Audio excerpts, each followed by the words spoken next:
Last time we covered benefits for the boundary setter who endures the temporary discomfort of standing in their truth as they are passed by in the wake of setting a boundary. But what about positives for the receiver in this situation? Is that even possible? Is there really a way to believe that you loved and continue to love them well by keeping your boundaries even in their absence? I'm Dana Hicks, a licensed clinical mental health counselor, and have 6 favors of furlough for the receiver. Favor 1 is knowing their values. Being given a choice and time to think about that choice before making it gives the receiver privacy away from any social pressures to really ask truly what is important to them.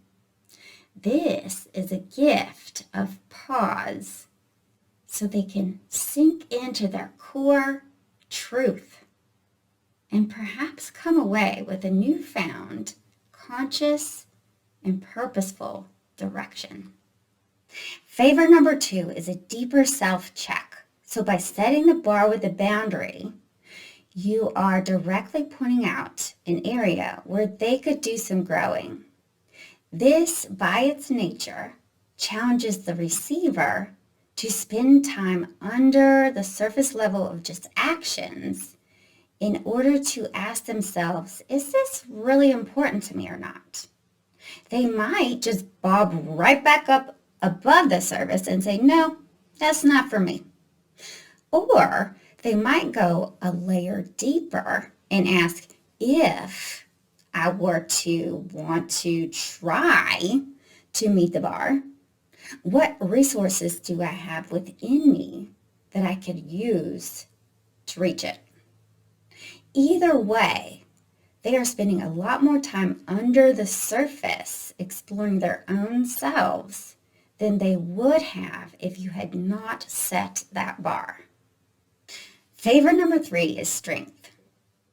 Setting a boundary challenges the receiver to endure at least a little bit of discomfort, whether that be the discomfort of losing their current relationship with you or the discomfort of putting effort toward meeting the expectation you set.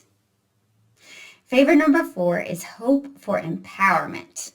So by being consistent in your stance, you're setting an example that delayed gratification, which in this case is a functional social environment for you, is worth the current discomfort of losing relationships. Whether they decide to follow this example or not, you are planting a seed that current discomfort in favor of later but greater enjoyment is definitely possible. Favor number 5 is a planted seed. Even if the receiver chooses not to rise to your challenge, the room for growth has been noted and will probably be remembered as it was presented with a consequence and probably a degree of discomfort.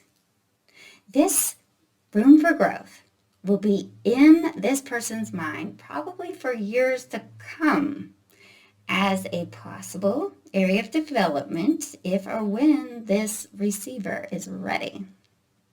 Favor number 6 is possibilities. So the absence or decreased intensity of their relationship with you would free the receiver up with more time and effort that they could put toward activities and people that just are a better fit for who they truly are. To wrap up, letting go of a relationship that is no longer within your boundaries can seem cruel and of no help to the person who is being let go. But reviewing the benefits in this video might just convince the boundary setter that letting go is sometimes the most genuine and eventually well-landing gesture of true love. Feel free to like, comment, and subscribe below with no strings attached.